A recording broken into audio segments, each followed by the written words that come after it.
నమస్తే. తునిలో జరిగిన ఒక దారుణమైన సంఘటన. ఏం మాట్లాడతాం దాని గురించి? అసలు ఇట్లా నేను మా అన్నయ్యతో మాట్లాడుతున్నప్పుడు అన్న చూసారా ఇది అని చెప్పానంటే అసలు ఓపెన్ చేయడానికి కూడా నాకు అసలు అది చూసి నేను ఫస్ట్ స్క్రాల్ చేసేసాను రావణ్ అని చెప్పని తను అన్నారు. నిజం అన్నానంటమే కాదు, నేను అసలు ఫస్ట్ ఆఫ్ ఆల్ అవి ఓపెన్ చేయడానికి అంటే ఎందుకంటే అసలు I don't no, somehow I felt very bad opening it. ఆ వీడియోని చూడటానికి కూడా చాలా ఇబ్బందిగా అనిపించి but at some point of time మనం దీని మీద అడ్రస్ చేయాలి కదా ఇష్యూని అని చెప్పని చూడటం జరిగింది. అసలు ఐ కాంట్ ఈవెన్ ఇప్పుడు మాట్లాడుతున్నా సరే ఆ మైండ్లో ఆ వీడియో రన్ అవుతుంటే చాలా అన్కంఫర్టబుల్గా అనిపిస్తుంది. ఒక చిన్న పాప, నేను ఎక్కడా కూడా ఆ పాప ఫోటో కానీ ఎక్కడా వేయను.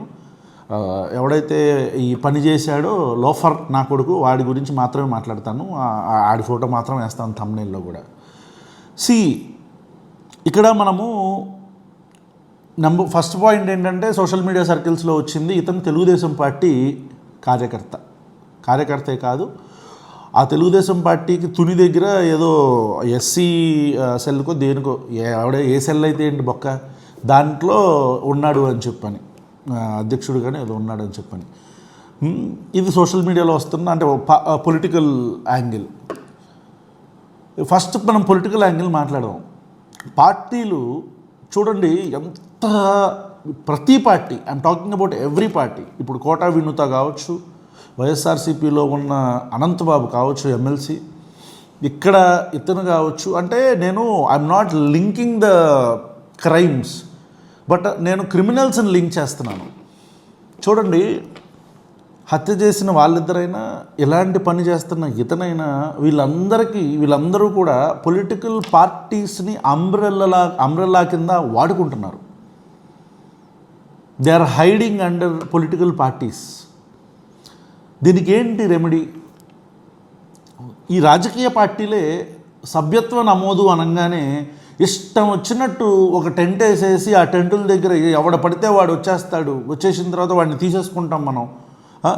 అసలు వాడి బ్యాక్గ్రౌండ్ ఏంటి, వాడికి ఆధార్ కార్డు ఉందా, లేకపోతే వాడి మీద ఏమైనా క్రిమినల్ కేసెస్ ఉన్నాయా, ఇట్లాంటివన్నీ కూడా చెక్ చేయకుండా పార్టీలో సభ్యత్వం తీసేసుకుంటాం. కౌంట్ పెరగాలి కాబట్టి మనకు నెంబర్ ముఖ్యం, క్రెడిబిలిటీ కాదు.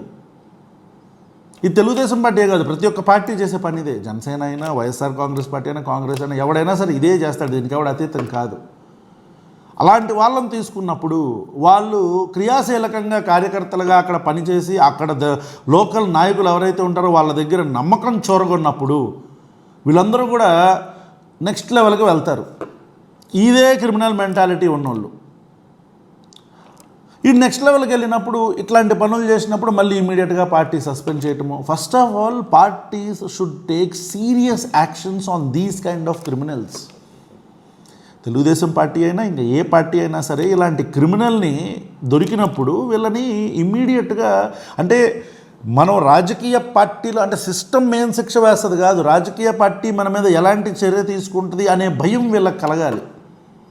రాజకీయ పార్టీల్లో ఉండే క్రిమినల్స్కి, అమ్మో ఇప్పుడు నా క్రైమ్ బయటకు వస్తే నేనేమన్నా చేస్తే నా పార్టీ నా తోలు తీసేస్తుంది అనే ఒక line every party should maintain. అది సోషల్లీ రెస్పాన్సిబుల్ యాక్ట్. అది రాజకీయ పార్టీలకి. మనం క్రిమినల్స్కి మనం వంతపాడుతున్నప్పుడు ఇక ఆటోమేటిక్గా వాడికి భయమే ఉంటుంది. వాడు అంత చిన్న పిల్లని అక్కడికి తీసుకొని వెళ్ళి వాడు ఎదురు మాట్లాడుతున్నాడు, చేపట్టుకోక అమ్మాయిని అంటున్నాడు, రెస్క్యూ చేయడానికి వచ్చిన అబ్బాయిని అతను ఆపుతున్నాడు. ఐ మీన్ ఇట్రామ్మా అని చెప్పని మా పాపను పక్కన జరుపుతుంటే వాడు పట్టుకోవద్దు చెయ్యి అంటున్నాడు. 2 దబాయిస్తున్నాడు, ధమ్కి అంటే లైక్ నువ్వు ఏంటిది ఏంటి ఇప్పుడు నేను తీసుకొచ్చాను, ఐ థింక్ వాష్రూమ్కి తీసుకొచ్చాను అనేది చెప్తున్నాడు. చాలా అసలు మైండ్ పాడైపోయింది నాకు అది చూసిన తర్వాత నుంచి. I'm feeling very bad for living in this kind of society. మీ చుట్టుపక్కల కూడా ఇట్లాంటి పీడోఫైల్ యాక్ట్స్ ఉన్నప్పుడు ఇక్కడ మనం 2-3 తప్పు పట్టాలి. నెంబర్ 1, ఆ పిల్లని ఎవరికి పంపిస్తున్నాము, ఎందుకు పంపిస్తున్నాము, ఎవరితో పంపిస్తున్నాము అనే కనీస కన్సర్న్ లేకుండా ఆ పాపని బయటకు పంపించిన ఆ స్కూల్ యాజమాన్యం, ఆ హాస్టల్ యాజమాన్యాన్ని ముందు అరెస్ట్ చేయాల. సెక్యూరిటీ ఏంటి పిల్లలకి, ఆడపిల్లలకి? హాస్టల్లో ఉన్న ఆడపిల్లలకి ఏంటి సెక్యూరిటీ? ఇట్లాంటి ప్రతి లోఫర్ నా కొడుకు వచ్చి ఆడపిల్లలకి తాతనని, మామనని, బాబాయ్నని తీసుకొని వెళ్ళిపోయి వాళ్ళు ఇష్టం వచ్చినట్టు చేస్తుంటే ఎవడు రెస్పాన్సిబుల్? ఆడపిల్లల భవిష్యత్తుకి, ఆడపిల్లల మాన ప్రాణాలకి ఎవడ బాధ్యత? అరే నాకు అర్థం కాదు, మనం ఎలాంటి సొసైటీలో బ్రతుకుతున్నాం? ఒక అమ్మాయిని తీసుకొని వెళ్ళి ఆ అమ్మాయిని 2-3 సార్లు తీసుకొని వెళ్ళాడంట వాడు. అండ్ దట్ చైల్డ్, ఆ పాపకి పాపం ఏం తెలుస్తుంది? ఆ పాపకి 12-13 సంవత్సరాల పిల్లలు, చిన్న పిల్లలు. ఆ పాపం వాడు 2 సార్లు 3 సార్లు తీసుకెళ్ళాడంటే I can't even utter those lines.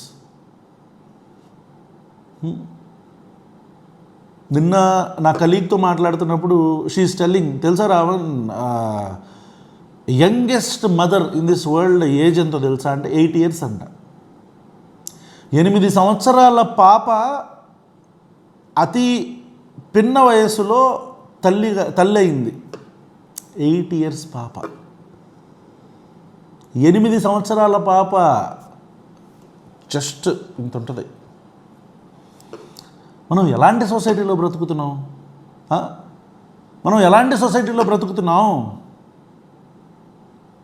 ఇట్లాంటి లోఫర్ నా కొడుకులు బయట రోడ్డు మీద, నేను అగ్రెసివ్గా మాట్లాడేసి ఆయన కాల్ చేయాలి, చంపేయాలని మాట్లాడే మనస్తత్వం కాదు నాది.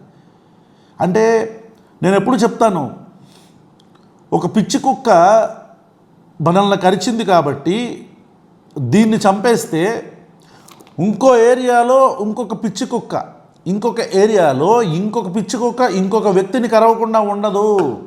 చంపాల్సింది కుక్కని కాదు, పిచ్చిని. ఆ సైకలాజికల్ ఇంబ్యాలెన్స్ మీద మనం కేస్ స్టడీలు చేయాలి. వీళ్ళని పీడోఫైల్స్ అంటారు. చిన్నపిల్లల మీద కామ కోరికలు ఉండే వాళ్ళని పీడోఫైల్స్ అంటారు. ఇట్లాంటి పీడోఫైల్స్ని మనం ఐడెంటిఫై చేయాలి. మన చుట్టుపక్కల, మన కుటుంబంలోనో, మన ఫ్రెండ్ సర్కిల్లోనో, మన బంధువుల్లోనో ఎవరైనా పీడోఫైల్ ఉంటే వాళ్ళని మీరు ఐడెంటిఫై చేసి మీరు మాక్ చేయకుండా, ఇలాంటి వాళ్ళకి డాక్టర్ ట్రీట్మెంట్ అవసరం. వీళ్ళని డాక్టర్ల దగ్గర మనం తీసుకొని వెళ్ళి వాళ్ళకి కౌన్సిలింగ్ ఇప్పించాలి. డాక్టర్ ట్రీట్మెంట్ ఉంటుంది పీడోఫైల్స్కి. మీ చుట్టుపక్కల ఎవరైనా ఇట్లాంటి ప్రవర్తన చేస్తుంటే వాడు పెద్దోడు కాబట్టి, ఇక్కడ చిన్నపిల్ల కాబట్టి అట్లాంటిది ఉండదులే, కేవలం యుక్త వయసులో ఉండే ఒక టీనేజర్స్ మధ్యలోనే ఇలాంటివి జరుగుతాయి అని దయచేసి అనుకోవద్దు. ఇంటి దగ్గర తోపుడు బండ్లు తోసుకొని వస్తున్న వాళ్ళు కూడా అక్కడికి వస్తున్న పిల్లలతో అలాగే బిహేవ్ చేస్తారు. ఐఎమ్ నాట్ జనరలైజింగ్, అందరూ అట్లా చేయకపోవచ్చు. బయట వస్తున్న వీడియోలను చూసి నేను చెప్తున్నాను. ఒకడు ఇట్లా గాజులు అమ్మే ప్రాసెస్లో పాపం ఆ చిన్న పాప ఆడుకుంటూ గాజులు చూస్తుంటే ఆ చిన్న పాప యొక్క బాడీ పార్ట్స్ని టచ్ చేస్తున్నాడు. మాట్లాడటానికి కూడా చాలా ఇబ్బంది అనిపిస్తుంది ఇలాంటి విషయాలు. But we have to speak. అతన్ని గట్టిగా వాయించినట్టున్నారు అక్కడ లోకలైట్స్, వచ్చి పోలీసులు తీసుకొని వెళ్ళినట్టున్నారు. I don't know where our society is leading to. కొంతమంది అంటారు చిన్నపిల్లలో ఏం కనిపించింది, పెద్ద పిల్లల్లో కనిపిస్తే చేయొచ్చా?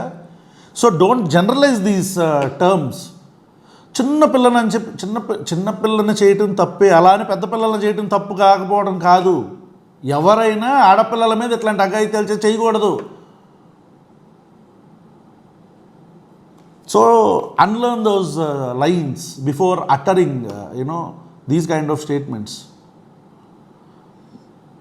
I don't no, Telugu Desam party అతన్ని పార్టీ నుంచి ఏమంటారు అదే అతనికి శిక్ష విధిస్తాం అది ఇదని చెప్పని దిద్దుబాటు చర్యల్లో పడింది. కానీ బట్ వీ షుడ్ ఇట్లాంటి క్రిమినల్స్ని, ఇట్లాంటి వాళ్ళని పార్టీల్లోకి తీసుకుంటున్నప్పుడు పార్టీలు ముందు సంస్థాగతంగా ఒక గ్రౌండ్ వర్క్ చేసుకొని అట్లీస్ట్ ఒక బెంచ్, అంటే ఈ రిజిస్ట్రేషన్స్కి ఒక బెంచ్ పెట్టుకొని దాంట్లో కొంతమందిని పెట్టి ఎవడెవడైతే ఎంటర్ అవుతాడో వాడికి అట్లీస్ట్ బ్యాక్గ్రౌండ్ చెక్స్ అందరికీ చేయలేకపోవచ్చు అని అనుకుంటే పార్టీలు నడపడం అనవసరం. మనం అందరికీ అయ్యే పనేనా అంటే అప్పుడు పార్టీల్లో సభ్యత్వం అనే పేర్లు పెట్టొద్దు. మా పార్టీ కాదని డిజోన్ చేసుకోండి ప్రతి ఒక్కడిని. This is the responsibility of a society as well as political parties. అంటే సొసైటీగా మనది అండ్ రాజకీయ పార్టీలది. అక్కడ ఇందాక ఎవరైతే బాధ్యత కింద తీసుకోకుండా ఒక ముసలతను అన్నోన్ పర్సను ఆ పాపని మా తాతయ్యనే నేను తీసుకెళ్ళాలి అని చెప్పని తీసుకెళ్ళినప్పుడు వదిలేసిన హాస్టల్ యాజమాన్యాన్ని తప్పు. ఇట్లా అతను తీసుకెళ్తున్నప్పుడు చూసి కూడా పట్టించుకోకుండా ఉన్న సొసైటీలో బ్రతుకుతున్న మనలాంటి వాళ్ళది తప్పు.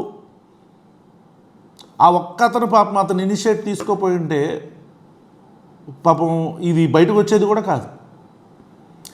The best part what he has done is తను షూట్ చేయటమే కాకుండా యాక్ట్ జరగకుండా ఆపాడు అతను.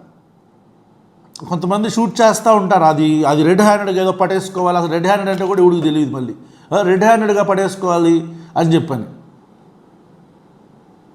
మీకు చుట్టుపక్కల ఎవరన్నా జరిగితే ఇలాంటివి ఏమన్నా చూసినా any crimes for that matter మీరు షూట్ చేయటం కంటే కూడా షూట్ చేయటం అనేది ఎవిడెన్స్ కోసమే, కానీ ఆ యాక్ట్ జరగకుండా ఉండటం మనుషులుగా మన బాధ్యత. ఇక 3, అసలు మన ఇంట్లో పాప చిన్నపిల్లని మనం హాస్టల్లో పెట్టినప్పుడు తల్లిదండ్రులుగా, గార్డియన్స్గా, కేర్ టేకర్స్గా తను ఎక్కడికి వెళ్తుంది, ఏం చేస్తుంది అని కనుక్కునే కనీస బాధ్యత కుటుంబానిది. ఈ కుటుంబం కూడా విఫలమైంది ఈ ఇష్యూలో. So the family system and the school management, everybody has failed.